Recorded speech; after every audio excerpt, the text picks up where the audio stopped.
where jobs aren't there, consumer confidence is shrinking to record low levels. You're finding the borrowing capacity, even though supposedly it's there, it's not happening. It's not happening because there isn't a demand. Let's look at real estate. Housing is one of the biggest ways people feel like they have something in America. This is the way we felt wealthy. When our houses were going up in crazy value, we all felt like we had money. You could borrow it and use it, and we were deluded. And the interesting thing that's happened now is interest rates right now are the lowest they've been in a century. 4.5% for a 30-year loan. It's unbelievable, but no one's buying. No one's buying houses because we've all seen what's happened. Everybody's trying to hang on to money. Everybody's thinking this game is not over. Right now, banks are selling more homes than home builders. I mean, a lot of them are hanging on to things and not even foreclosing fully yet because they don't want to flood the market and have the value of prices come down even further. And yet, ARM rates, those adjustable rate mortgages, they need to be adjusted, many of them, over the summer and this next fall, and that's going to probably create more foreclosures, more than likely, unless the bankers figure out how to not let those rates adjust accordingly or make some adjustment. Any way you'll slice it, we're seeing a big drop. We've seen a 68% drop just since 2005 in the number of new mortgages that are being offered. And last month, again, in spite of 4.5% rate, the lowest rate you could buy your house for a 30-year rate in the last century, do you know what's happened? We've seen a drop in the number of new mortgage applications down to levels of 1996, December of 1996. I mean, if you're a realtor, you're probably pretty freaked out right now. My point is, the spending's not going to be there. Part of what's happened is the stimulus package, the tax, credit that people are getting as first-time buyers is gone, and the market is starting to slow back down again, and that's going to affect everyone in every different way. What else got to tell you? Look at banks themselves. Banks themselves are going to be in a very tough spot when they can't make money loaning money because people aren't borrowing. Right now, they're mostly making money through securitizations and things of that nature that are starting to become regulated. I'm oversimplifying because I'm running out of time here. But what I will tell you is ultimately, businesses are not borrowing the money right now. Businesses are not expanding. They're hanging on to everything. They're trying to do it as efficiently as they can, so they're not stimulating jobs. And small businesses are where most of the employment comes from in this country. And finally, no matter how much the Fed stimulates, the Fed has bought, $1 trillion worth of securitized mortgages to bring interest rates down. The interest rates have come down and people are still not borrowing. If you look at the history of what happened in Japan, there was this massive bubble that was happening in the real estate market, the stock market. Those bubbles shrank. And no matter how cheap people were able to borrow, they didn't borrow the money. So you might want to consider that maybe we're going through a detox. It's like we've been on drugs called credit, and we've been on drugs called overstimulation. And now we as a society have to cut down, be smart, and it's going to be a painful process, just like going through a detox. You got to get that poison out of your body. But this is a season called winter, and it doesn't last forever. Winter's followed by spring. There'll be another great set of opportunities. It'll probably take longer than we want, but if you're smart and you don't let things stop you, you can see where these opportunities are. So here's my point. If you've got exposure in the stock market, it's any exposure that matters to you, and it's not in some form of food or alcohol that grows during recessionary or depressionary times, there are obviously things you can invest in that can do well there. You might want to say, it's time to educate myself how to do well in tough times. You might want, as a minimum, reduce your risk, even if you miss some upside right now, just to see how things are going here for a period of time. Maybe we'll run between now and the end of the year with a really great stock market where it grows and moves up and down. But sometime, most of the people that I know that are the very best, sometimes in the late fall or early 2011, we're likely to see a major retracement, on a major scale, and you don't want to be in a position where that's hurting you. You want to be in a position where you can take advantage of that. And you can ride that way down and make money as well. So I'm not here trying to educate you on that, just to give you the alert to say, I got a little history. I work with some pretty brilliant people.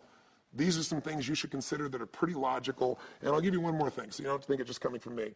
Bernanke, the chairman of the Fed, who has been talking pretty much as rosy as he could, said these things last week. Number one, this is the worst labor market since the Great Depression. That's Bernanke. On housing, the market remains weak with the overhang of vacant and foreclosed housing weighing on home prices and construction. On the future, he's mostly fearful. He says, we're viewed that uncertainty about the outlook for growth and unemployment is greater than normal, and the majority saw the risks to growth as weighted to the downside. That's highly technical for we're uncertain about our future. We're uncertain that employment's going to get any better, and we're uncertain that we're going to be able to grow in any way. And finally, bank loans outstanding have continued to contract. Small businesses, which depend importantly on bank credit, have been particularly hard hit. Those are all the places of employment. That's where the jobs come from. That's where the opportunity to spend comes from. That's what drives the economy. So you might say, Tony, thanks for depressing me.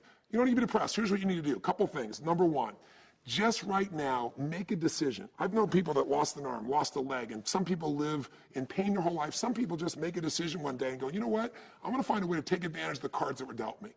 So get smart is step one. Get smart, know what season we're in. We're in winter.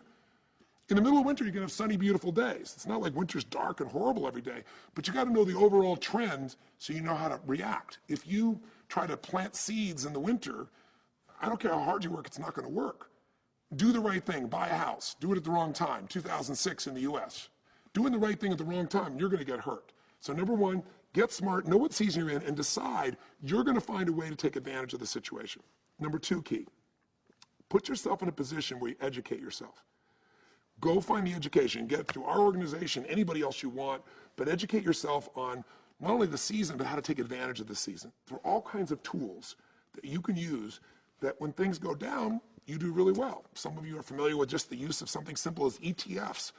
You need to be educated. You need to know what you're doing. You don't need to do something. If you don't know what you're doing, don't do anything. Just get yourself out and get liquid and get secure and protect yourself. But you got to understand how to take advantage. Third, get yourself some role models that have done well in a market like this before. And this market's really unique, but there are people like Sir John Templeton. He just recently passed away as a friend of mine. I've studied him over years. He made money during the worst times. His belief was, in times of maximum pessimism was when you make the most money. He became a billionaire by making money when the stock markets were crushed, when World War II broke out and everyone was freaking out. He bought stocks so cheap because everybody was giving away that made him a billionaire. He bought stocks in Japan after the war when no one wanted anything in Japan. He went to South America when inflation was exploding. You can do well in very tough times if you're not fearful. If you decide to win, you educate the heck out of yourself, you get yourself a role model, and out of that, get a strategy, get a plan, and get it in action. And finally, measure it.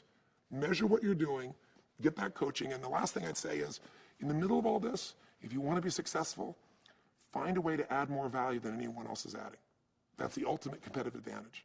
If you can find a way to add more value to your company, to consumers, to your customers, to your clients, to your family, then two things are going to happen. You're always going to have a successful place in what you do because people need that value. You got to meet their needs. But also, if you can find a way to add value to people you don't get anything from, if you can always give much more than you expect to receive, if you can pull somebody aside who's having a tough time and help them, it'll put your own problems in perspective. It'll make your life feel more meaningful. And you won't just be thinking, oh my God, I'm losing my wealth. Wealth is psychological, spiritual, emotional, physical. Look, if you got all the money in the world, but your body's gone, you're gone. So this is an opportunity for us in winter to get closer to our family and friends. It's a chance to change the quality of our lives for the better.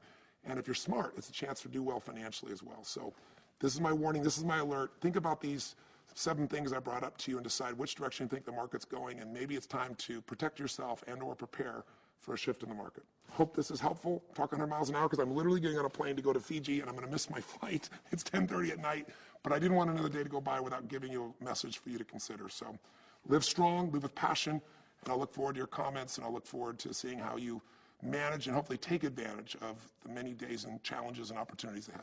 God bless.